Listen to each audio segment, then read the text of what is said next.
अरे नमस्कार का जवाब तो जोर से दीजिए। नमस्कार, यही तो गड़बड़ होती है क्लास में। Good morning to everybody. बच्चे बोल के गुड मॉर्निंग मैम, सब बोले, हम अपेक्षा करते हैं। तो अभी जैसा बताया कि पंचपदी शिक्षण विधि, यह विद्या भारती के अभिनव टूल्स में से मैं इसको सर्वाधिक महत्वपूर्ण मानता हूँ, सर्वाधिक कठिन मानता हूँ। कठिन इसलिए मानता हूँ कि हमको विद्या भारती की जो दैनंदिनी मिलती है उसमें भरते समय वो दैनंदिनी है पंचपदी शिक्षण विधि की।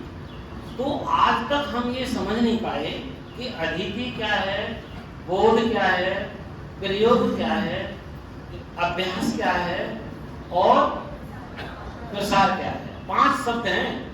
इन 5 शब्दों में शिक्षण विधि की पूरी फिलॉसफी है। इसको शुरू करने से पहले मैं फिर से 1-2 टीचिंग की डेफिनेशन और 1-2 एजुकेशन की डेफिनेशन से शुरुआत करूंगा। हमने सुबह आचार्य चाणक्य जी का नाम लिया। वो कहते हैं teaching is the training of country and love of nation.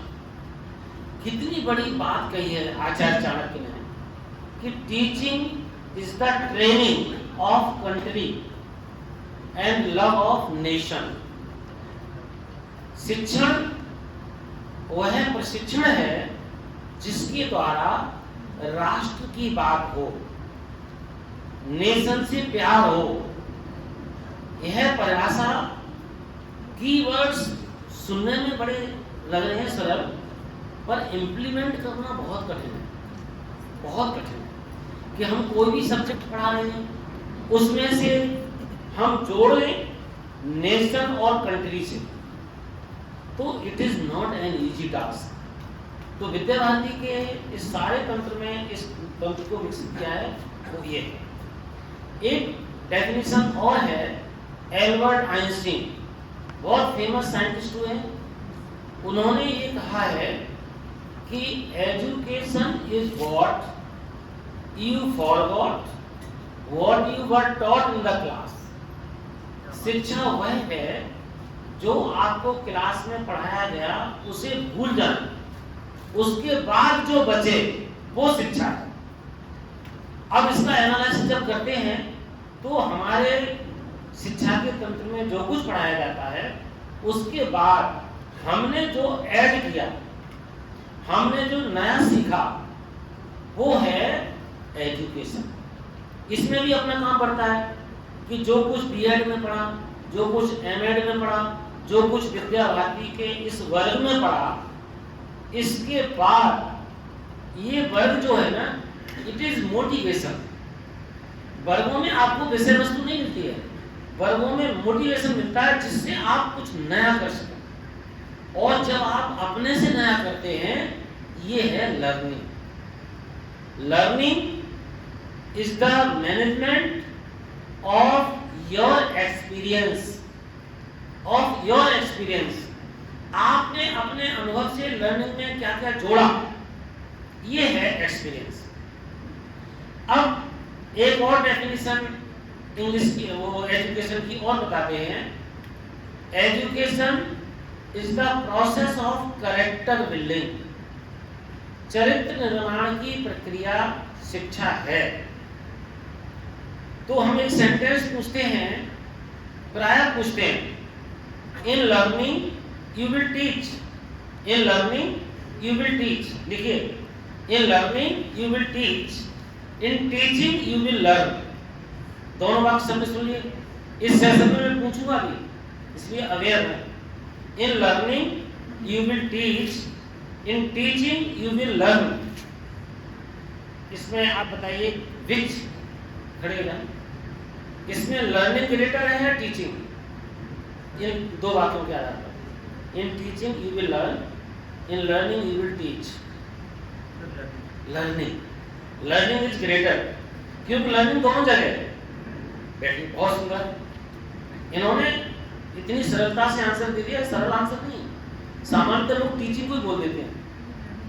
In learning you will teach, in teaching you will learn. It means learning is greater than that of teaching. Teaching is the part of learning. तो हमें focus किस पर करना चाहिए? Learning पे। एक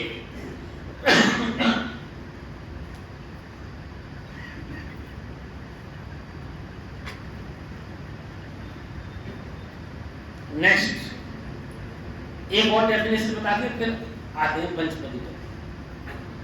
a teacher has three loves LOVES। सब दुनिया में एक लव की बात चलती है। टीचर ऐसा है जिसके पास 3 लव्स हैं। पहला लव है love of learning. Teacher has 3 loves. First love of learning. दूसरा लव है लव ऑफ लर्नर्स।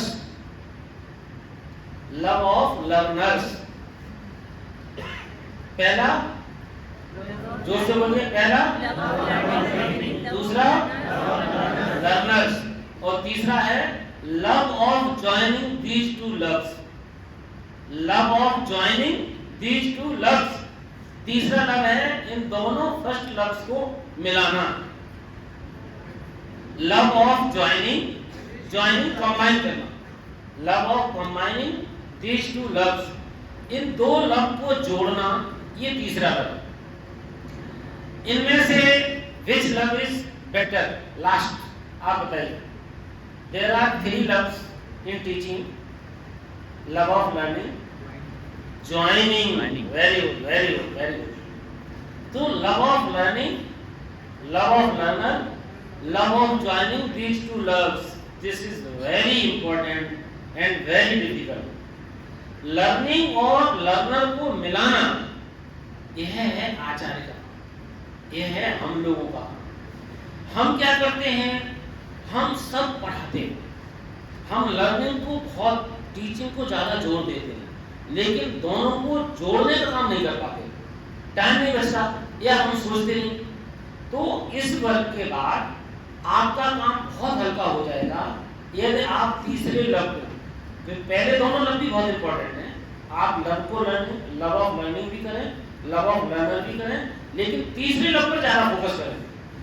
तीसरे लव में लर्नर को लर्निंग से जोड़ना है, इसका माध्यम है पंचपदी शिक्षण पद्धति। यह तब हो पाएगा जब हम पंचपदी शिक्षण विधि को ठीक से समझ लें, ठीक से अपना लें, तो हम जितने काम हैं एजुकेशन के, मैं कह सकता हूं अगर आपको आदर्श आचार्य बनना है तो इसको समझ लीजिए। अब इस पर आते हैं। 3-4 डेफिनेशन में इसलिए बताता हूं कि शिक्षक का, उसको हम शिफ्ट करते हैं क्लास में। आप सबका मूड बना दिया, 2-3 परिभाषाएं देकर के आप सबका माइंड सेटअप हो गया, अब विषय को शुरू करते हैं। तो बीएड में हम सब में से कितने ऐसे हैं जिन्होंने बीएड किया है? तो बहुत बड़ी संख्या है। वेरी गुड, हाथ नीचे। तो बीएड में लेसन प्लान में पहला स्टेप है जनरल ऑब्जेक्टिव। पहला क्या है?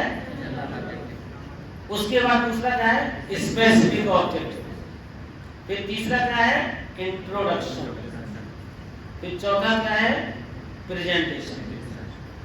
इन जनरल, स्पेसिफिक, इंट्रोडक्शन और प्रेजेंटेशन चारों को मिला दें तो बनता है अधीति। इसे कहते हैं अधीति। जो विद्या भारती की पहली पद्धति में पहला बिंदु है, लिखिए, विद्या भारती की अभिनव पंचपदी शिक्षण विधि। इसका पहला पद है अधीति। अधीति 5 लिख लीजिए। पहला अधीति, नंबर 2 बोध। बोध पा पर ओ की मात्रा ध, बोध। अब हम इंग्लिश में बताते चल रहे हैं। अधीति का मतलब है इंटरेक्शन, बोध का मतलब है लर्निंग, कितना हमने सीखा, ग्रेस्पिंग। ये प्रेजेंटेशन चालू कर दीजिए, काफी फायदा हो जाएगा। एक स्लाइड है केवल, इसको बड़ा करिए थोड़ा सा, मेला से देखो बस। अब पंचपदी शिक्षण की ये हमने अभी तक इंट्रोड्यूस कर दिया था। पहले डेफिनेशंस दी हैं। I am not a teacher, I am an awakener. मैं टीचर नहीं हूं, मैं अवेकनर हूं। मैं केवल पढ़ाता नहीं हूं, मैं क्लास में बच्चों भैया बहनों को इतना अवेयर कर देता हूं अपने आप पढ़ लेते हैं। दूसरी है टीचर है 3 loves, love of learning, love of learner and love of joining these 2 loves. ये स्कॉट हाइडेन ने कहा है, वो रॉबर्ट फ्रॉस्ट ने कहा है। रॉबर्ट फ्रॉस्ट इंग्लिश के बहुत बड़े पोएट हुए हैं। उन्होंने कहा है कि I am not a teacher, I am an awakener. मैं बच्चों में भैया बहनों में जागरूकता क्रिएट कर देता हूँ, पढ़ाई तो अपना हो जाती है। इसके बाद मैंने गांधी जी के 3 H लिए हैं। अगर अच्छा पढ़ाना है, ये साफ नहीं आ रहा होगा फिर भी याद कर लीजिए। 3H का मतलब hand, head and heart. These are the 3H। Gandhi ji ने कहा था मेरे देश के सभी अध्यापकों पढ़ाई में ये 3H का प्रयोग करना। अब एक आचार्य जी बोले हम तो साथ बिल्कुल करते हैं, हाथ से मारते हैं बच्चे, हाथ से काम करो निकाल के खींच के बाहर कर देते हैं। हैंड भी हमारा एक्टिव है। हार्ट तो हम लात मारते समय कभी तैयारी नहीं करते, बड़ा मजबूत है हमारा। और हेड की तो बात मत करिए, हम तो ज्ञान की गंगा पा लेते हैं क्लास में, जो हम चाहते हैं कोई मानेगा मेरा बच्चा। अब ऐसे भी 3H वाले हैं। 3H का मतलब कितना गहरा है। हेड का मतलब एक्टिविटीज, भैया लोगों को एक्टिविटी ज्यादा कराओ। हेड का मतलब अपना दिमाग की लगाओ, नई चीजें तो बनाओ। और हेड का मतलब भैया बहनों के हेड से करवाओ, वो अपने मस्तिष्क से कैसे सोचते हैं उनसे भी करवाइए, तो हेड से ही। और हार्ट का मतलब है इमोशंस। बच्चों को हार्ट टू हार्ट जो आप कह रहे हैं वो भैया बहनों को पूरी तरह से ग्रैस्प को समझ लिया। और हृदय से जब हृदय की बात हो जाती है तो पढ़ाने की बहुत कम आवश्यकता पड़ती है। मैं एक एग्जांपल दे सकता हूँ। स्वामी रामकृष्ण देव जी ने जब विवेकानंद की आए उनके सामने, तो वो इम्तिहान कर रहे थे कोई ऐसा शिष्य आए जिसे मैं अपनी विरासत दे दूं। और जैसे ही स्वामी रामकृष्ण देव जी ने विवेकानंद को देखा, देखते ही बोले आज मेरा काम, आज मैं जिसकी तलाश थी वो मिल गया। विवेकानंद बहुत ही inquisitive, where is God, where God lives, I want to talk. Ramakrishna Dev ji से बहुत सारे प्रश्न किए, मैं भगवान से साक्षात्कार कराइए, मैंने सुना है आपने भगवान को देखा है, मुझे भगवान से मिलाइए। विवेकानंद को बड़ी जल्दी थी नरेंद्र को। तो स्वामी रामकृष्ण देव जी ने कहा कि बैठो, अब आप आए हो तो हार्ट की बात देखिए, हार्ट टू हार्ट। उन्होंने कोई क्लास नहीं दी थी रामकृष्ण देव जी ने। स्वामी विवेकानंद के सिर से लेकर के पीठ तक हाथ फैलाया 7-8 बार, अपनी पूरी नॉलेज ट्रांसफर कर दी स्वामी विवेकानंद। पूरा नॉलेज ट्रांसफॉर्मेशन ऑफ नॉलेज केवल टच से किया है रामकृष्ण देव जी ने। कोई टेक्नोलॉजी, कोई क्लास नहीं थी। नरेंद्र विवेकानंद हो गए। और अब तू जो कह रहा था ना कि मुझे भगवान से मिला, तो मां काली के उपासक थे रामकृष्ण देव जी, उनके सामने पहुंचे, बात कर लिए, तुझे जो चाहिए सो मांग ले। अब स्वामी विवेकानंद वो नरेंद्र नहीं थे, अब वो विवेकानंद हो गए। तो घर की स्थिति बहुत खराब थी स्वामी विवेकानंद की। मांगने गए थे पैसा, लेकिन क्या मांगते हैं, एक मुझे बुद्धि दो, मुझे विवेक दो, मुझे समझदारी दो। तो लौट के आगे हाँ मांग लिया, अरे मैं जो घर की जरूरत थी वो तो मांगने ही भूल गया। बोले दोबारा फिर जाओ। 3 बार विवेकानंद को रामकृष्ण देव जी भेजते हैं मां के सामने, और बात जब तो साक्षात बात होगी, जो चाहेगा सो मिलेगा। और तीनों बार में स्वामी विवेकानंद ने विद्या, बुद्धि, विवेक मांगा, धन नहीं मांगा। अब हम सबको सीखने की बात है। तो जो हार्ट की बात होती है उसमें फिर टूल्स नहीं अपनाए जाते, जिस दिन आप अपने भैया बहनों को हृदय से समझते हैं, जिस दिन भैया बहन आपको हृदय से समझ लेंगे, पढ़ाई बहुत स्मूथली होगी, कोई गैप ऑफ कम्युनिकेशन नहीं होगा, कोई स्ट्रेस नहीं होगा, कोई टेंशन नहीं होगा। बच्चे आपका इंतजार करेंगे और आप भी क्लास में जाने के लिए छटपटाएंगे। जिस दिन हार्ट टू हार्ट, तो गांधी जी ने 3H बताए थे, अनफॉर्चुनेटली हमने 3H की जगह 3R's अपना लिए। 3R's कौन कौन से हैं? R फॉर रीडिंग, पहला R क्या हो गया? रीडिंग, दूसरा राइटिंग और तीसरा अर्थमेटिक। राइटिंग में W साइलेंट है, अर्थमेटिक में A साइलेंट है, अरिथमेटिक। तो 3H की जगह पर हमने 3R's अपना लिए हमारे देश की सारी व्यवस्था। इसलिए बहुत सारी समस्या हुई। तो विद्या भारती कहती है 3H पर आओ, हाथ से गतिविधियां करवाओ, गतिविधियां करो, हेड से नए इनोवेशन करो, हार्ट से बॉन्डिंग करो, पढ़ाई अपने आप हो जाएगी। ये बातें बताने के बाद अब हमने 5 जो विद्या भारती के प्रयोग है, आप कुछ नहीं, अदिति देखो साफ लिखा है, बोध दूसरा, तीसरा अभ्यास, चौथा प्रयोग, पांचवा प्रसार। प्रसार में 2 चीजें हैं, स्वाध्याय और प्रवचन, इन दोनों को मिला देते हैं तो बनता है प्रसार। अब मैं BLMS से शुरुआत करता हूँ। ब्लूम्स टैक्सोनॉमी में 3 डोमेन्स ऑफ लर्निंग है, साइकोमोटर, अफेक्टिव और कॉग्निटिव। उन्होंने एजुकेशन में बहुत काम किया है, हम लोगों ने बहुत पढ़े हैं फिलोसफर, लेकिन उन्होंने जो लेसन प्लान है उसमें 13-14 हेडिंग रखे हैं।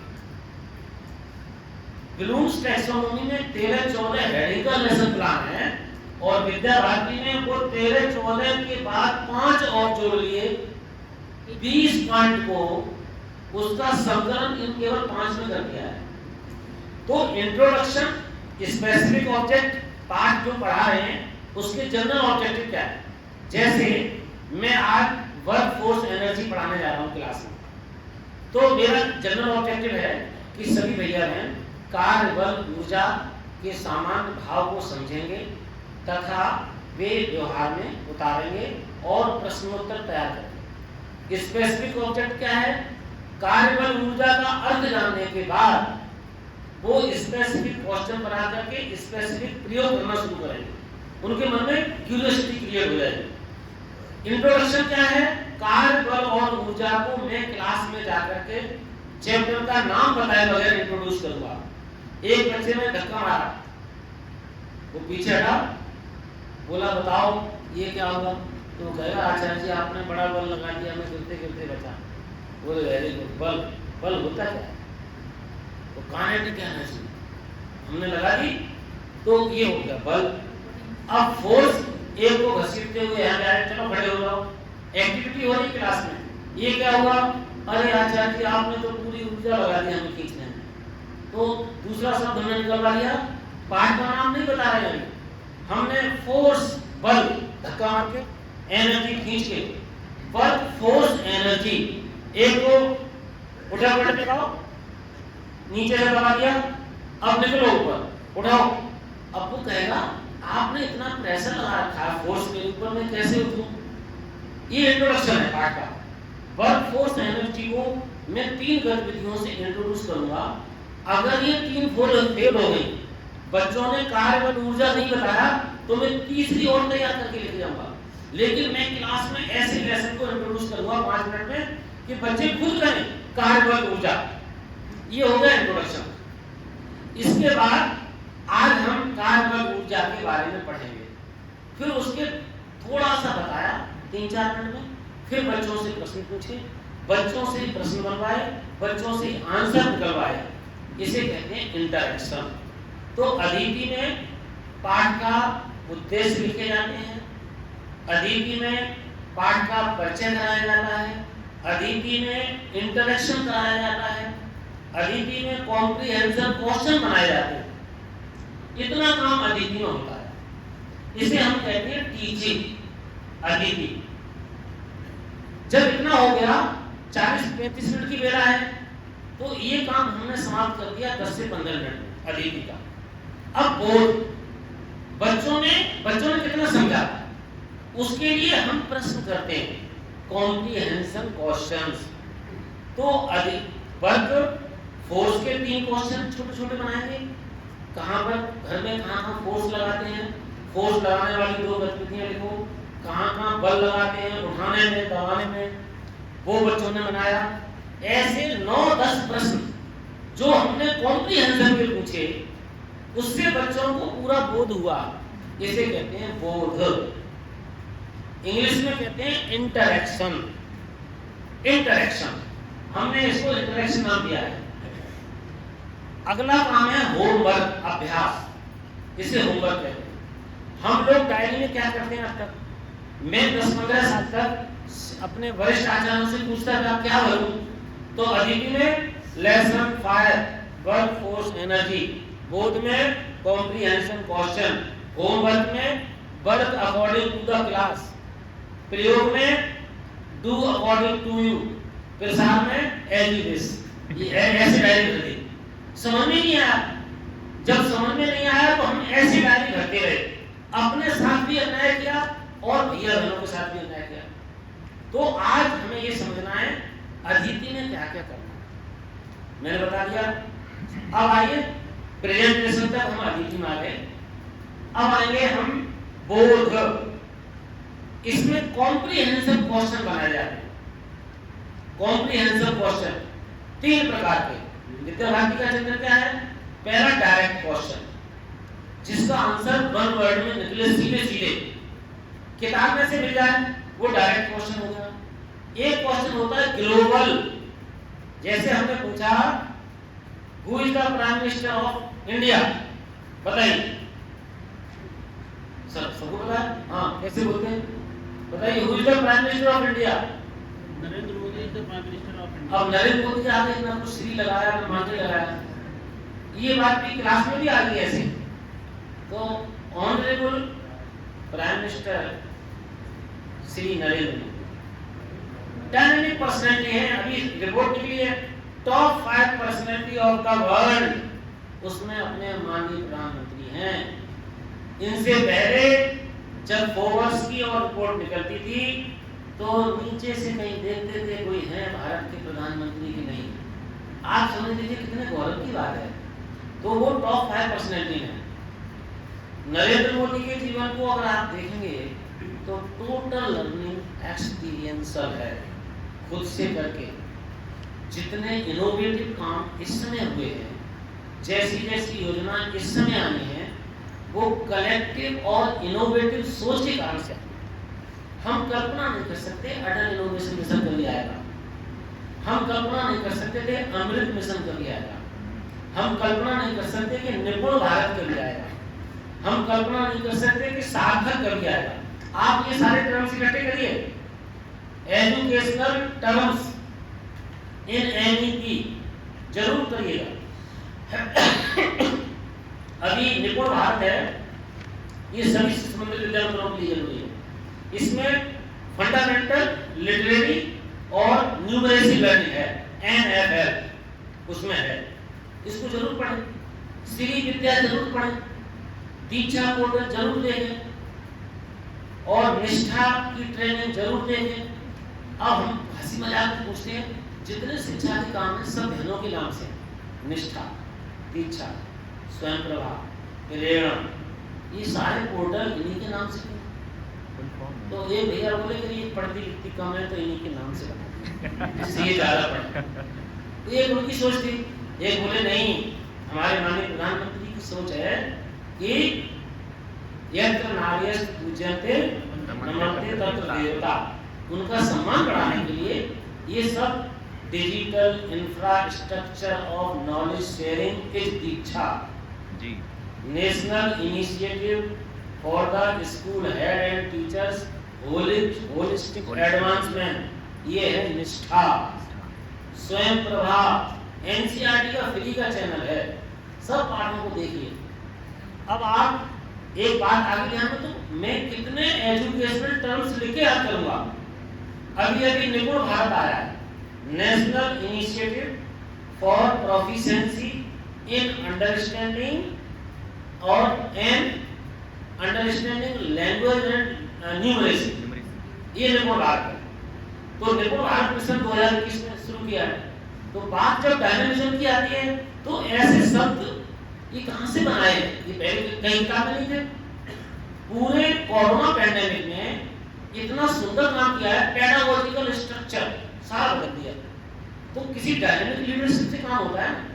तो हम अपने ऐसे अद्भुत, तो पहला प्रश्न था who is the prime minister of India, honourable Narendra Modi. ये हो गया नॉलेज का कॉम्प्रिहेंशन क्वेश्चन, सीधा सीधा आंसर है। अब हम पूछते हैं what type of prime minister is Narendra Modi. यहाँ थोड़ा सोचना पड़ेगा, what type of prime minister is Narendra Modi, यहाँ कॉम्प्रिहेंशन। तो सबका आंसर अलग अलग होगा। कैसे प्राइम मिनिस्टर है आप बताइए, कोई एक बहन बताए, आप बताइए what type of prime minister is honourable Narendra Modi. अच्छा, ग्रेट पर्सनैलिटी। आप बताइए, इधर कोई अपना बताए। हाँ जी, very dynamic and creative personality है। हाँ, वेरी क्रिएटिव पर्सनैलिटी। आप बताइए, हार्ड वर्किंग प्राइम मिनिस्टर। आप बताइए, हाँ, इनोवेटिव प्राइम मिनिस्टर। आप बताइए, बोल दिया आपका। चलिए उन्होंने मेरा बोल दिया, मैं उनके साथ हूं। Sir autocratic leadership. Autocratic leadership style. Democratic. Sir हाँ, लेकिन आपकी बात पर सच्चाई है। सच्चाई है सर। इसकी सच्चाई है कि democracy is the tyranny of majority. आज मोदी जी के साथ पूरे मेजॉरिटी है, जबरदस्त जनता की भी है। इसलिए एक भी मिनिस्टर की हिम्मत नहीं है भाषण की शुरुआत माननीय प्रधानमंत्री जी के नेतृत्व में हम ये काम कर रहे हैं। जिसने माननीय प्रधानमंत्री जी से भाषण की शुरुआत नहीं की, अगले दिन मंत्रालय छिल सकता है। इसलिए इनकी बात में दम है। He is an autocratic, I agree, tyranny। Uttar Pradesh में माननीय योगी जी सब मंत्री, आप देख रहे हैं कोई करप्शन की इंसिडेंट नहीं हुई है। ये ऑटोक्रेसी का डर भी रहना चाहिए।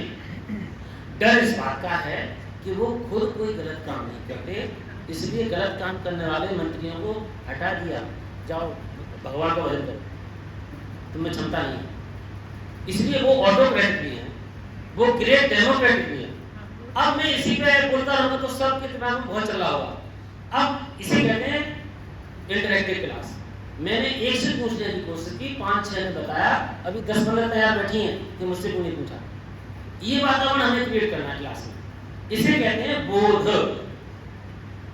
तो हमने बहुत टाइप। अब अगला प्रश्न आता है, पहला हो गया नॉलेज का, who is the prime minister.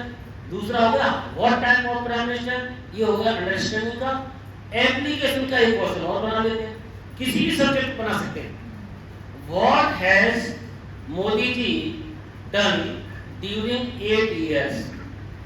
Modi ji ने 8 वर्षों में ऐसा आपकी दृष्टि से कौन सा काम किया है जो आपको बहुत अच्छा लगा। चलिए आपसे शुरुआत करते हैं। Make in India sir. Make in India, नोटबंदी, डिमोनेटाइजेशन, क्लीन इंडिया, हाँ जी, योग, वेरी गुड। मतलब 21 जून को, हाँ, इसकी एक योजना बताइए। जीरो टॉलरेंस जी। अच्छा, हाँ।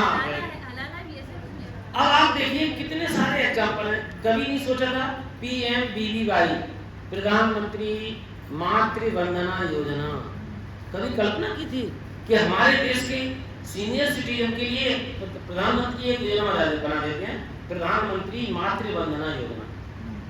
देश में कोई समस्या नहीं है।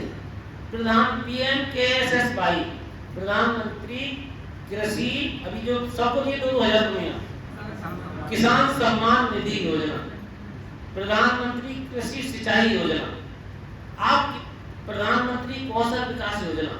14 से लेकर 2022 तक अगर आप लिस्ट बनाएंगे, उसमें से कितने एजुकेशनल प्रोग्राम है वो तो जरूर बनाइएगा, जरूर बनाइएगा। देखो थोड़ी सी दिशा मिलती है। अब यहाँ पूरा तो नहीं पढ़ाया जा सकता है, मैं निपुण भी बोल सकता हूँ 1 घंटे, तो निपुण भी बोलूंगा तो और बात नहीं होगी। इसलिए साथ साथ क्रिएशन ऑफ न्यू नॉलेज कि मैं इस वर्ग में सीख के आया तो मैंने 10 प्रोग्राम 14 से लेकर 2022 तक एजुकेशन में कौन कौन से प्रोग्राम लॉन्च हुए, और थोड़ा ज्यादा इंटरेस्ट है तो किसानों के भी करूँ, और थोड़ा ज्यादा इंटरेस्ट है तो बहनों के भी करूँ। अब ये जो प्रश्न मैंने अपने मन से बनाया है, सारे प्रोजेक्ट 90% के नाम बहनों के नाम से हैं। ये छोटी सी बात है लेकिन सेंसिटाइजेशन बहुत बड़ा है। डिस्पैरिटी ऑफ जेंडर को खत्म करने की बात आती है तो प्रोग्राम किस तरीके से डिजाइन किए हैं।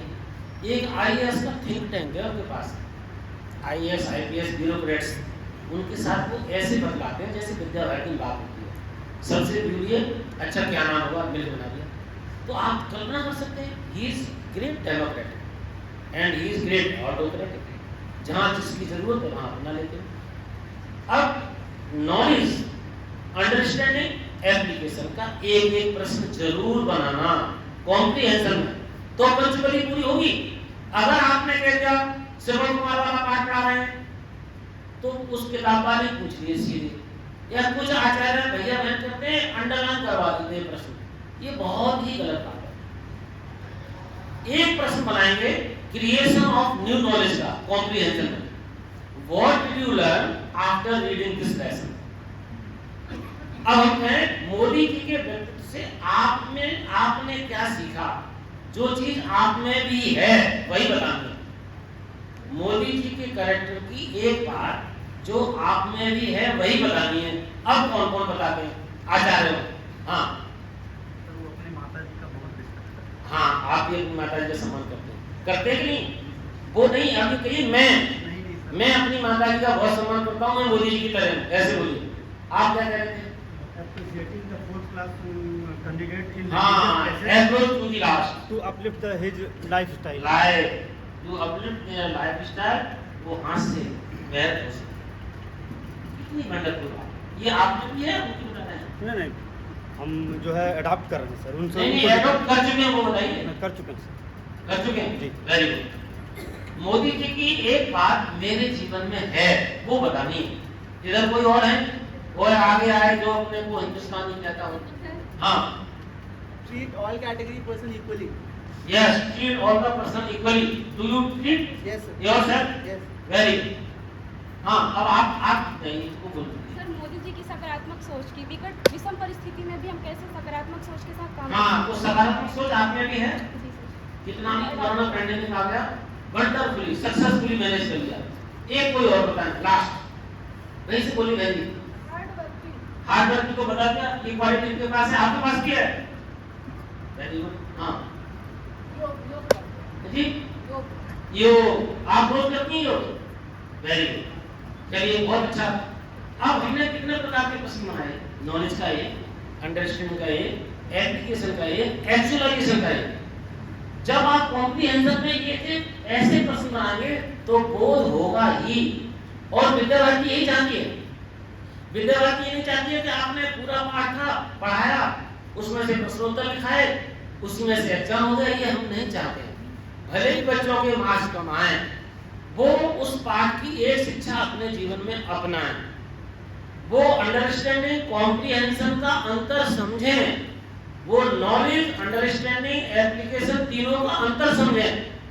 इसलिए मैं तो ये कहूंगा, आप जब क्लास में प्रश्नोत्तर लिखवाते हैं तो भैया बहनों से कह दीजिए कि ये नॉलेज का प्रश्न है, इसके आगे लिख दो के, ये एप्लीकेशन का है, इसके आगे लिख दो ए, ये अंडरस्टैंडिंग का है, इसके आगे लिख दो यू।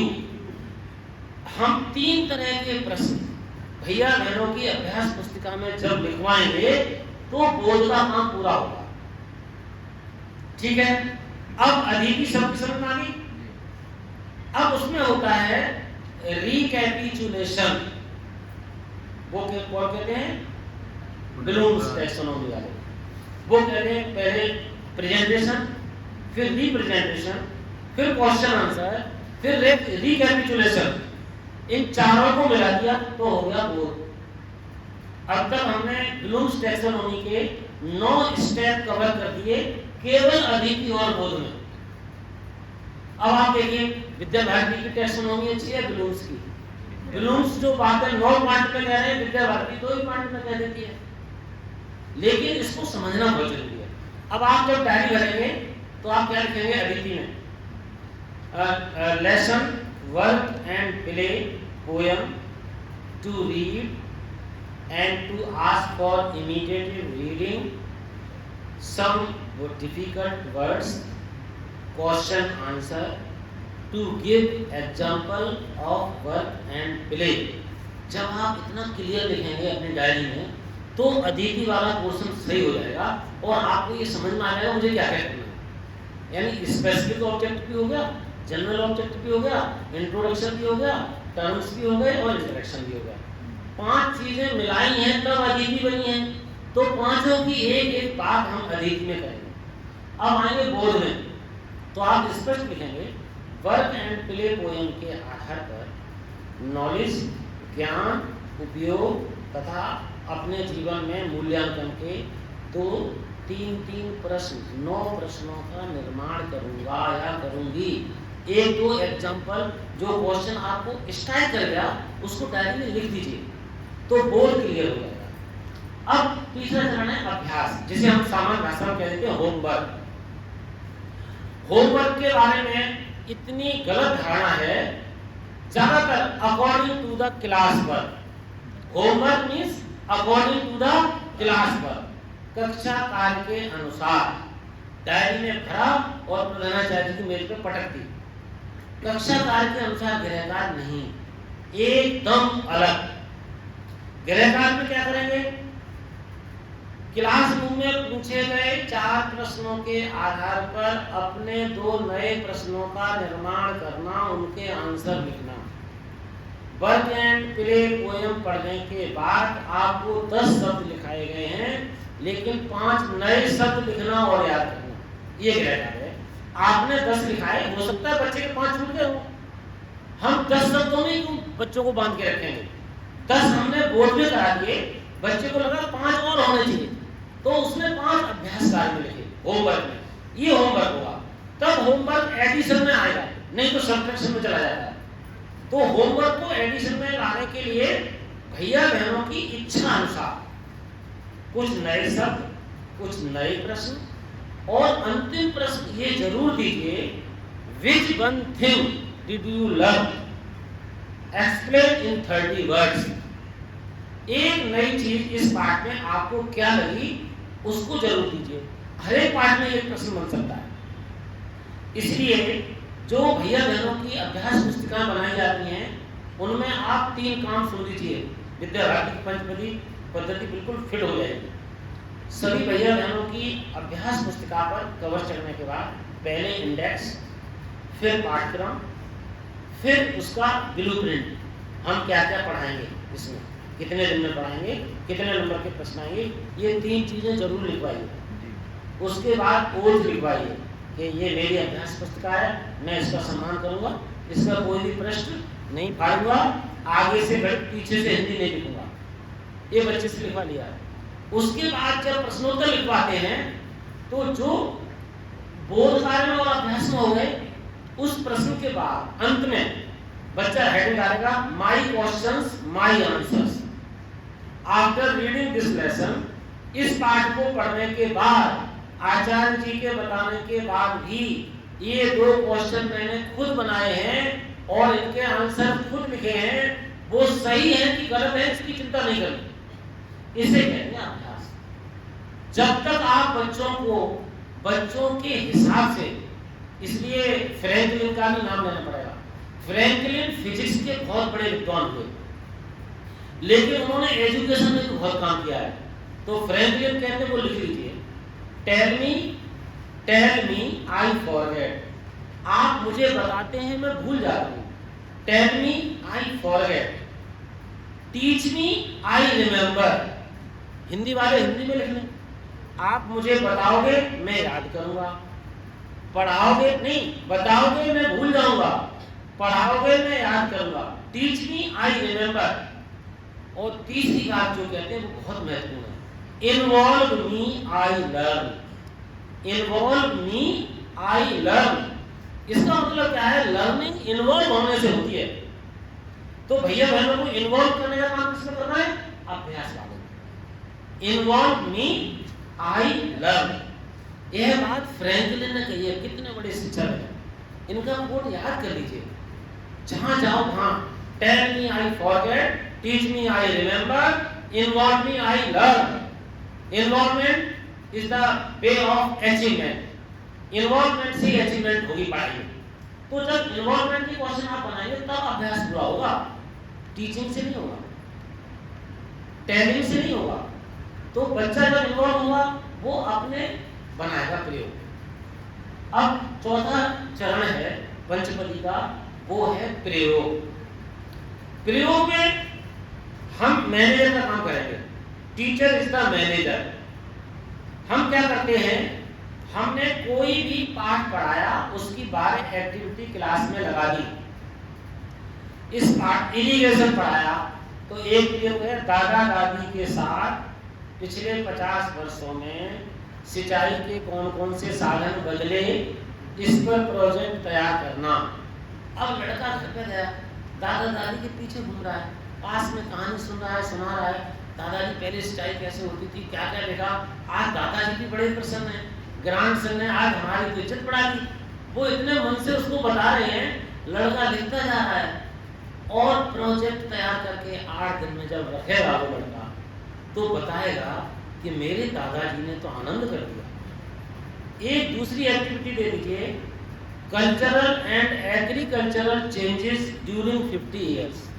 इन 50 वर्षों में सांस्कृतिक और कृषि के कौन कौन से परिवर्तन हुए, अपनी दादी और दादा से पूछो।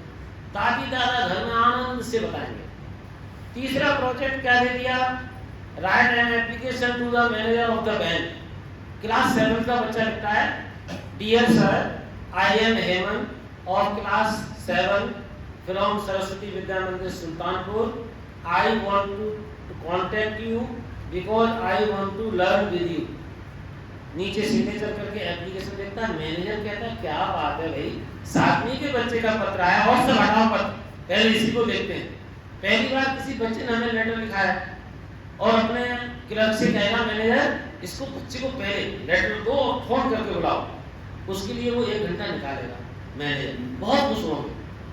फिर वो मैनेजर को लड़का पूछेगा, अंकल गुड मॉर्निंग, कैसे हैं, मुझे आपसे बैंक की प्रोसेस समझनी है। मैनेजर अपना ऑफिशियल काम छोड़कर बहुत अच्छी तरह से उसको समझाएगा, टिप्स देगा।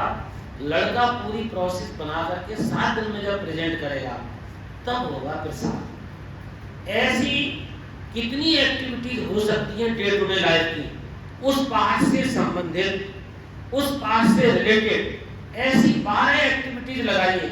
और भैया बहनों से कह देना, do anyone at your choice. जब 12-15 एक्टिविटीज रखी हैं तो बच्चा अपनी पसंद का, चॉइस का देखेगा। अंत में एक लिख दीजिए, innovative activity which you like. एक उसके लिए छोड़ो, जो आपको अच्छा लगे सो करो। कभी कभी बच्चे हमसे अच्छा कर लाते हैं उस इनोवेशन में। तो आप जब एक पाठ पढ़ाने के बाद, 3 पाठ पढ़ाने के बाद, 4 पाठ पढ़ाने के बाद, महीने में ये प्रयोग सिर्फ 1 दिन करना है, ये रोज नहीं करना है प्रसार का।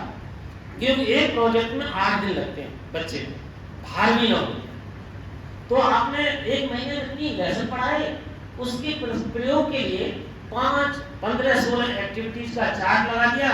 सभी भैया बहन अपनी सुविधा से, अपनी इच्छा से, अपने रुचि के अनुसार अपना प्रोजेक्ट दिनांक इतने तक जमा करेंगे, जिसकी शब्द सीमा कम से कम 1000 शब्द होगी, 4 पेज होगा, फोल्डर लगा होगा, नाम लिखा होगा, आप जमा करें। अब बच्चे इतना जबरदस्त बना के लाएंगे, सीना तान के आएंगे, दीदी हमारा प्रोजेक्ट। आपने एक बेस्ट प्रोजेक्ट को असेंबली में दिखा दिया, उसकी तारीफ कर दी, क्लैपिंग करवा दी, पूरा स्कूल काम करने लगेगा, पूरा स्कूल काम करने लगेगा।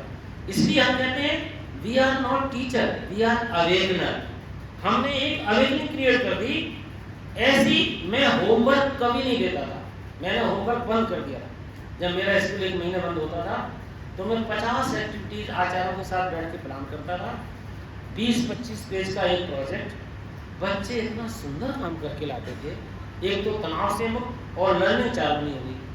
इसलिए जब हम प्रयोग की बात करते हैं तो प्रयोग ऐसा होता है।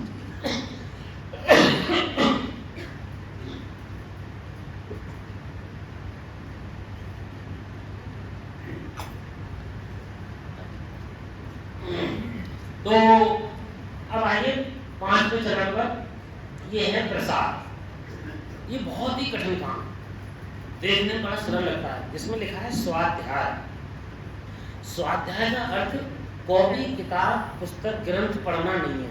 स्व माने अपना, अध्याय माने अध्ययन, अपना अध्ययन करना। ये है पर्सनैलिटी बिल्डिंग। बच्चों से कहिए, भैया बहनों से, कि इतने पाठ पढ़ने के बाद आप में कौन कौन से 2-3 गुण आए, उन गुणों की सूची बनाइए। कौन कौन सी बुराइयां दूर की, उनकी सूची बनाइए। गुण कौन कौन से आए, उसके बाद आपने कौन कौन सी गतिविधियां की, उन गतिविधियों का एक रिकॉर्ड बनाइए। उनका प्रस्तुतिकरण अपने माता पिता, दादा दादी और क्लास में करिए, अपने पड़ोस में करिए। मान लीजिए एक बच्चे ने विज्ञान का EWS का पाठ, EVS का पाठ पढ़ने के बाद तुलसी के पेड़ लगाने शुरू कर दिए, अपने आसपास के 20 घरों में बांटे। उस लड़के की देखिए कितनी लर्निंग हुई है। सारे ये हर्बल डॉक्टर तुलसी, इस पर हमने काम किया। ओनली हर्बल डॉक्टर, केवल एक प्लांटेरियो डॉक्टर, वो तुलसी। तो डॉक्टर प्लांट पे हमने काम किया, 20 घरों में संपर्क किया। सारे आसपास के लोग कहते हैं ये तो अद्भुत बालक है साहब। घर घर में एक कुल्हड़ में तुलसी का ला करके देता है और कहता है देखो आंटी इसको ऐसे करना, इसको यहाँ लगाना, इसके पत्ते रात में मत तोड़ना, इसके पत्ते तोड़ते समय क्या क्या ध्यान रखना, हाथ गंदे नहीं होने चाहिए, सीधे खड़े होकर के पूरब या उत्तर दिशा में मुंह करके तोड़ना है। अब बच्चा छोटी सी बात तुलसी की 10 अच्छी बातें बताया, 10 घरों में संस्कार हो गया। इसे कहते हैं प्रसाद। प्रसाद भी है और प्रवचन भी है, और उसने खुद भी समझ लिया। स्वाध्याय हमने एक चौपाई याद करवाई विद्यालय में, उसके 4 चरण होते हैं, 16 मात्राएं होती हैं एक चरण में। ये सिखा दिया, ये इन्फॉर्मेशन है, ये नॉलेज है। अब बच्चों से कहा कि अपनी पसंद की 4 चौपाई कंठस्थ कर लीजिए, और थोड़ा आगे बढ़े, अपनी चौपाई खुद बनाइए। वर्षा ऋतु पे बनाइए, पर्यावरण पे बनाइए, अनुशासन पे बनाइए।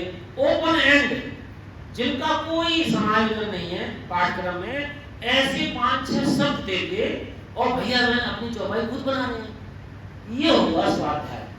तब उसने समझा कि मैं कविता भी बना सकता हूँ, मैं चौपाई भी लिख सकता हूँ, मैं पेड़ की हिस्ट्री लिख सकता हूँ, मैं कंप्यूटर पे भी प्रोजेक्ट बना सकता हूँ, मैं अपनी बस्ती के कमजोर भैया बहनों को पढ़ा भी सकता हूँ, मैं आसपास के घरों में एडिक्शन है इस पर भी प्रोजेक्ट बना सकता हूँ, मैं एब्यूसिव लैंग्वेज पर भी प्रोजेक्ट बना सकता हूँ, मैं ईव टीचिंग पर भी प्रोजेक्ट बना सकता हूँ। जब आप सोशल कंसर्न के, नेशनल कंसर्न के आप प्रोजेक्ट देंगे, तब आप कहेंगे teaching is the training of country and love of nation. ये इसी से तो संभव होगा प्रसाद में, ये पंचपदी विधि से। जब हम कंट्री की ट्रेनिंग दे रहे हैं, नेशन के प्यार की बात कर रहे हैं, तो ये 5 काम विद्या भारती ने रखे हैं। कम्युनिकेशन, अब इसमें हमने इनोवेशन क्या किया है, पंचपदी हम सबको याद हो जाए। अब पहले तो ये बताइए 5 पद में किसी को कोई संदेह हो तो पूछ लीजिए, क्योंकि मुझे समझने में ऐसे अधिकारियों से कई बार बात करनी पड़ी। पंचपदी है क्या, अदिति क्या है, बोध क्या है, प्रयोग क्या है, प्रसार क्या है, तो बड़ी मुश्किल से 10-15 साल में समझ पाया। आप ये लगी हैं कि आपको 2-3 साल में ही समझा दिया है अधिकारी ने, तो आप अगर समझ में नहीं आया तो अभी पूछ सकते हैं। ये काम जितना सुनने में सरल है उतना ही करने में बहुत कठिन है, तो आप पूछ सकते हैं। अब मैंने इसको पक्का याद करने के लिए कुछ शब्द लिखे। अदिति का हमने लिखा, टीचिंग का टी लिखा, बोर्ड का आई, इंटरेक्शन का आई लिखा, होमवर्क का एच लिखा, प्रयोग का एक्सपेरिमेंट का ई लिखा, एक्चुअलाइजेशन का ए लिखा, कम्युनिकेशन का सी लिखा, और हमने एक वाक्य बना दिया आई टीच। क्या बन गया, I teach. I stand for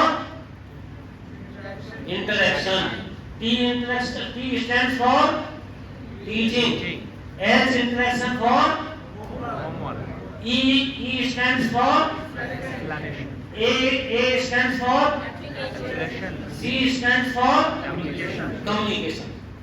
अब हम लोग टीच करते हैं, आई टीच, मैं पढ़ाती हूँ, इसमें भी पूरी पंचपदी होती है, अब आप भूलेंगे नहीं। लेकिन जब तक लेसन प्लान बनाते समय ये पांचों पर, ये जो मैंने बताया है, दिस इज फ्रेमवर्क, यह केवल एक गाइडेंस है। इसको आप डेप्थ के साथ जब बनाएंगे, क्योंकि सबके विषय अलग अलग हैं, सभी विषयों में यही 5 पद रहने वाले हैं, तो हर विषय के आचार्य दीदी, आचार्य भैया अपने अपने लेसन प्लान को, जो मैंने संकेत दिए, इंडिकेटर्स दिए हैं, इसके आधार पर ईमानदारी से लेसन प्लान बना लोगे दो। उस दिन विद्या भारती की अविरत पंचपदी शिक्षण विधि समझ में आ जाएगी। इतना काम हो गया, आधा लेसन प्लान बना दिया। अब हम क्लासरूम में जाते हैं, पॉइंट्स टू पॉन्डर, इसको थोड़ा ऊपर करिए। अब हमने क्या काम किया, जो ध्यान देने की बातें हैं, पंचपदी शिक्षण पद्धति बनाने के बाद कुछ विशेष बातें, रिस्पेक्ट द स्टूडेंट। इसमें बच्चे भैया बहन कुछ लॉजिकल इलॉजिकल प्रश्न बोलेंगे, आप उनका सम्मान करिए, पेशेंस रखिए, उन्हें माफ करिए, उनको इमेजिन करने दीजिए। जैसे ही आप उनको बियॉन्ड बॉक्स, बियॉन्ड बाउंड्री सिखाएंगे, तो वो कुछ इलॉजिकल बोलने दीजिए, कुछ हंसेंगे भी, हंसने दीजिए, कुछ दिन धैर्य रखिए, उनके प्रश्नों को निकलने दीजिए। तो एक विशेष रिस्पॉन्सिबिलिटी टू रिस्पॉन्स, बच्चे जो बोले, कोई मान लो आप पढ़ा रहे हैं इंग्लिश की पोएम, उसने कोई प्रश्न पूछ लिया, who is the poet of this poem, अब आपको पता नहीं है, तो आप तुरंत कहिए कि बेटा आज हमें याद नहीं है, हमने तो पोएम पढ़ानी थी, क्लास 3rd 4th में पोएट के बारे में बताने की जरूरत नहीं होती है, इसलिए हम देख के नहीं आए, कल बताएंगे, पोएट का नाम भी बताएंगे और पोएट के विषय में भी बताएंगे। तो इसे कहते हैं एबिलिटी टू रिस्पॉन्स। दूसरा रिलेशनशिप, भैया बहनों से हमारे जो आत्मीय संबंध हैं, हार्ट टू हार्ट टॉक है, तभी पंचपदी चल पाएगी। क्यों? पंचपदी में आपने इतने मोर्चे खोल रखे हैं फ्रंट, वो पूरे होंगे जब तक हम we should work as a team, my school my family, my class my family. जब माई फैमिली के रिलेशन होंगे तो आप कर पाएंगे। अब हमने अंत में लिया, अब एक्सपेरिमेंटल लर्निंग, एक्सपीरियंशियल लर्निंग का सुबह उदाहरण दे चुका हूँ, छोड़ दीजिए। गुरु शिष्य के संबंध में सुबह खूब बता चुका हूँ, छोड़ दीजिए। अब आइए आदर्श पाठ पर। हमने जब पंचपदी बता दिया, तो अब हम पंचपदी करके दिखा रहे हैं। टाइम कितना वैसे 20 मिनट है, हाँ तो ठीक है। तो अब एक पोयम है क्लास में, लिटिल थिंग्स, सीधे बैठ जाइए। लिटिल थिंग्स, सीधे बैठना छोटी बात है पर इसका इम्पैक्ट बहुत है। तो ये पोयम है, हमने कहा कोई आचार्य जरूर पूछेंगे, तो मिसेस J.A. कार्नी इन्होंने ये पोयम लिखी। 1823 में जन्म हुआ, 1908 में, बहुत कम उम्र थी। अमेरिकन एजुकेटर हैं, बहुत बड़ी पोएट हैं, बहुत बड़ी एडिटर थी। ये कविता उन्होंने लिखी कैसे? तो वो उनकी माताजी बिना पढ़ी लिखी थी। तो वो कहती है जब मेरी माताजी मुझे छोटी छोटी बातों को समझाया करती थी, तब मुझे खराब लगता था कि थाली ठीक से रखो, चलने का ढंग ठीक से रखो, बैठने का ढंग ठीक से रखो, बोलने का ढंग ठीक से रखो। तब तक तो मुझे समझ में कम आया, पर मेरी माताजी जब गोलोक पास हो गई, तब उन्होंने ये कविता लिखी। तो कविता क्या है? लिटिल ड्रॉप्स ऑफ वाटर, बोलिए, Little drops of water, little grains of sand, little grains of sand, make the mighty ocean make a mighty ocean, and the pleasant land. and the pleasant land. ये poem है class 5 में, पहले 30 से समझ लिया। अभी है थर्ड में क्या कही हो, पानी की छोटी छोटी बूंदें, मिट्टी के छोटे छोटे कण पूरी धरती माता और महासागर का निर्माण करते थे। Make this earth a pleasure like the haven ever. कितना अच्छा बनाया। तो अगला, अब इसमें से जब हमने ठीक से डिसाइड कर दिया, अब बच्चों से साथ साथ बुलवाइए, मेरे साथ साथ बोलिए, yes 1 2 3। Little drops of water, little grains of sand, make the mighty ocean and the pleasant land. अगर नहीं आया तो आप मन कर लीजिए जो मैंने बोला। मैं बोल रहा हूँ, मन ही मन सोचिए, गलती नहीं होनी चाहिए, सबको बोलना है, सबके मुंह चलते हैं। Little drops of water, little grains of sand, make the mighty ocean and the pleasant land. आप बोलिए। अब सभी को बोलना है, मैं देखूंगा आप किसने नहीं बोला। Yes 1 2 3। Little drops of water, little grains of sand, make the mighty ocean and the pleasant land. अब ये कोई अब अर्थ बनाने की जरूरत नहीं, बच्चे अपना समझ लें। तो हम जब अभी हमारा अदिति बोध, अदिति में ही हम अदिति में इंट्रोडक्शन कराने का टाइम नहीं था, मैंने छोड़ दिया, स्पेसिफिक ऑब्जेक्ट छोड़ दिए, छोटी छोटी बातों से बड़ी बड़ी बातें से। ये पोएट्स कहती हैं, मेरी माँ ने मुझे पोएट बना दिया छोटी छोटी बातों से। अंतिम स्टेज टाइम कम है, नहीं तो इसमें 40 मिनट इसमें लग जाए, पर आपको मैं जो कहना चाह रहा हूँ आपकी समझ में आ रहा है। Little deeds of kindness, Little deeds of kindness, little words of love, little words of love, make this earth a pleasure make this earth a pleasure, like the haven ever. like the heaven ever. अब देख कितने बहुत सरल करता है। दयालुता के छोटे छोटे काम, little deeds of kindness, little words of love, प्रेम के छोटे छोटे शब्द इस धरती को स्वर्ग बना देते हैं। कितनी इंस्पायरिंग पोएम है। विद्या भारती के लोगों ने इस पोएम को जानबूझ कर सोच के रखा है। तो इसके पीछे की माता जी का सेंसिटाइजेशन बच्चों को बताना, इस पोएम में भी छोटी छोटी कौन सी बातें हैं जो हमारे इस वातावरण को स्वर्ग जैसा बना देते हैं। जैसे हमने कहा अभी सभी को नमस्ते, नमस्ते जाओ, और सभी नमस्ते भाई साहब, छोटी सी बात थी, वातावरण बन गया। Please take your seat. हम कह सकते थे टेक योर सीट, उतना ही है। टेक योर सीट करते तो ये हमसे लड़ते, और हमने जब कह दिया please take your seat, heaven please answer my question. छोटे बच्चे आप प्लीज लगाइए, प्लीज थैंक यू। एक ही कार्डिनल कहते हैं please and thank you are the little changes, little courtesies but count much. ये छोटे छोटे शब्द हैं, ये बड़ा महत्व रखते हैं। इसको तो इंग्लिश में क्या है, hello, welcome, okay, see you again, very well done, congratulations. वो क्या जानते हैं, ये छोटे छोटे शब्द जोड़ देते हैं। हम भी जोड़ेंगे अपनी क्लास के वातावरण में। कोई बच्चा आ गया, very good, well done, amazing, सब बच्चे कहेंगे अच्छा आज इसको बोला, कल मैं भी कुछ करूंगा। आपकी छोटी सी बात में लर्निंग हो रही है। इसलिए little courtesy, little deeds of kindness, little words of love, make this earth a pleasure like the haven ever. इसको पांचों के आधार पर हम पढ़ाना है। पूरे 30-40 मिनट लगेंगे इस एक कविता को पढ़ाने पंचपदी में। लेकिन बच्चा सेंसिटाइज भी हो जाएगा, बच्चे टर्म्स भी याद कर लेंगे, बच्चे राइम्स की भी सीख जाएंगे, बच्चे खुद से कविता बनाने का रूल बनाएंगे कि उनकी मम्मी ने उन्हें कवि बना दिया, मेरी मम्मी मुझे बहुत कुछ बना रही है, मैं भी कुछ बनूं। तो सारे काम हो जाएंगे, नहीं हो जाएंगे इतना। अब ये माइक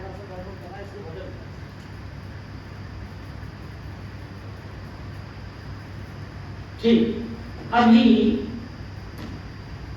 अब इस पोएम को रेसिटेशन के साथ हमने किया। एक बार मैं बोलता हूँ, मेरे साथ साथ पूरी कविता पहले आंख बंद कर लीजिए, एक बार सोचिए, recapitulate. Little drops of water, little drops of water, little grains of sand, make the mighty ocean and the pleasant land. little deeds of kindness, little words of love, make this earth a pleasure like the heaven ever. अब आप बोलिए, आनंद के साथ बोलिए. Yes, 1, 2, 3. Little drops of water, little grains of sand, make the mighty ocean and the pleasant land. Little deeds of kindness, little words of love, make this earth a pleasure like the heaven ever. अब बच्चों में motivation होगा इससे. हर subject में हम इसी तरीके से पंचपदी को फॉलो कर सकते हैं. लेकिन हमारी समस्या क्या है? हम वर्ग में आए तो बहुत सारी चीजें सीखे. तो पहले तो वेल मिक्स्ड, किस किस को वो आए 2 घंटे का भाषण उनका सुना, बड़ा बोझिल हो गया.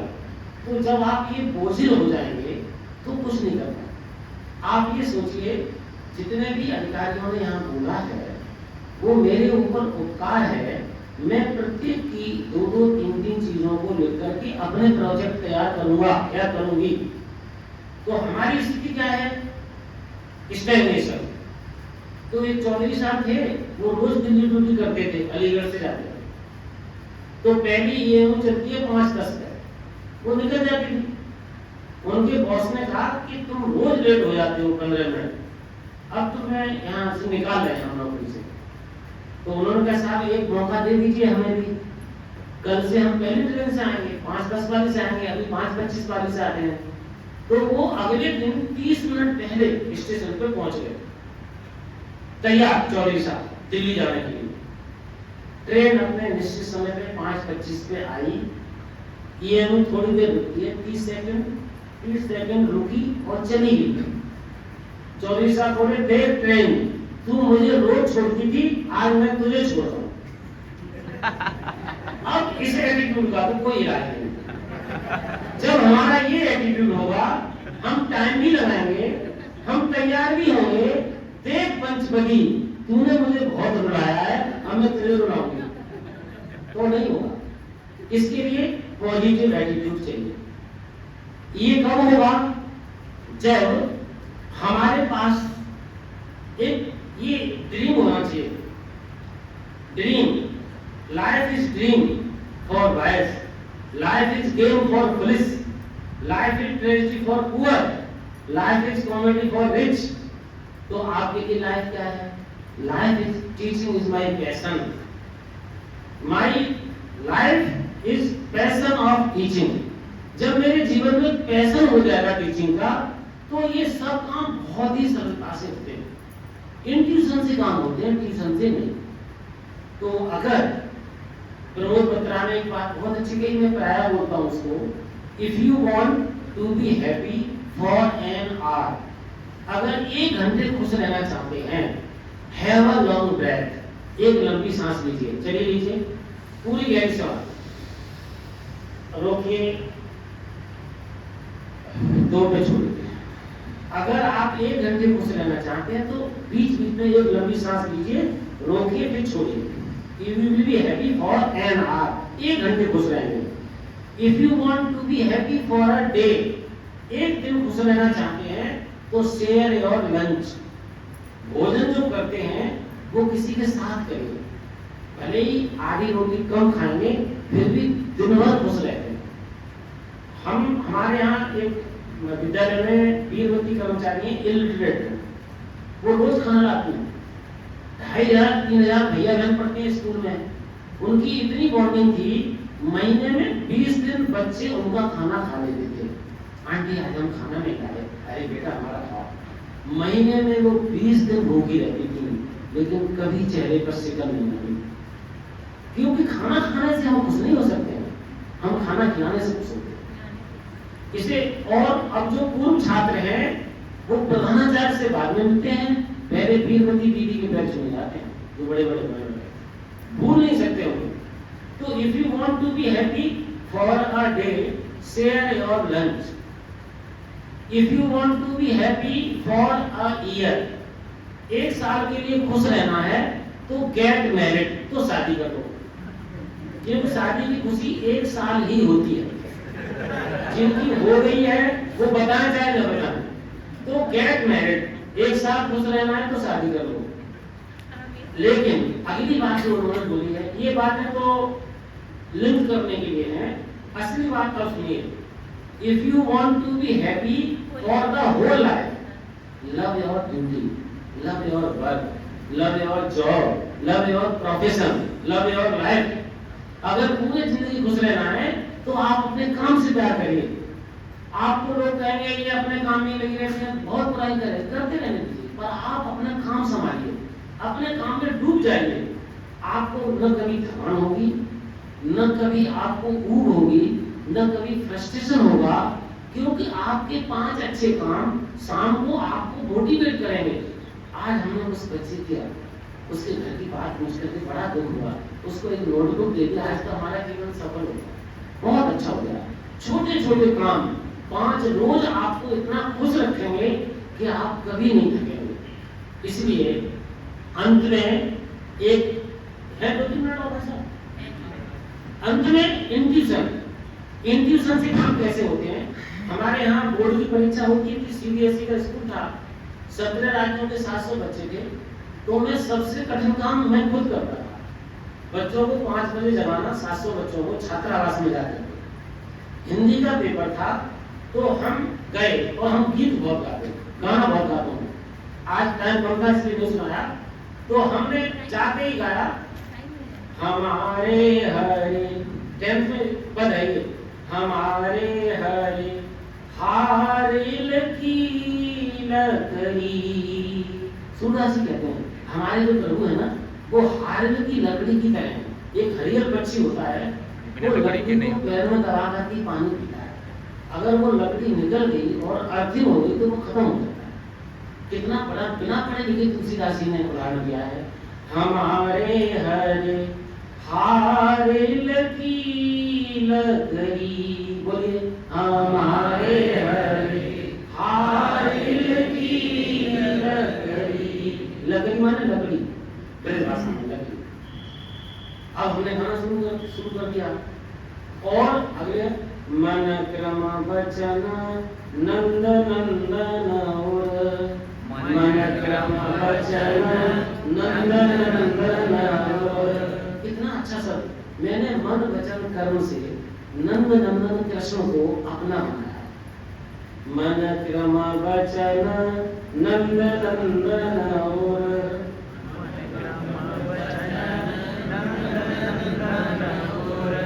यूं दृढ़ करे पकड़ी, यूं दृढ़ करे पकड़ी, हमारे हरे हारिल की लकड़ी, हमारे हरे हारिल की लकड़ी।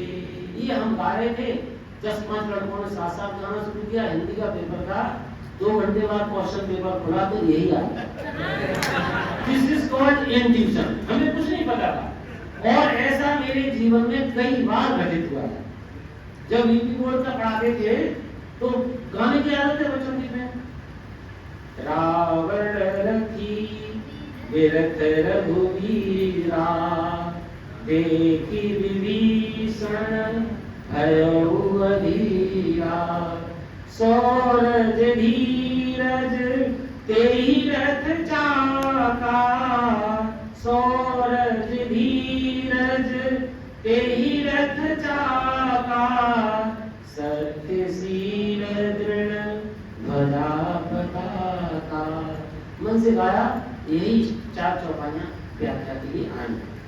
आप किसी भी सब्जेक्ट में अंतर मन से हार्ट टू हार्ट बच्चों के बीच में ईमानदारी से बात करेंगे तो निश्चित रूप से God always helps those who help themselves.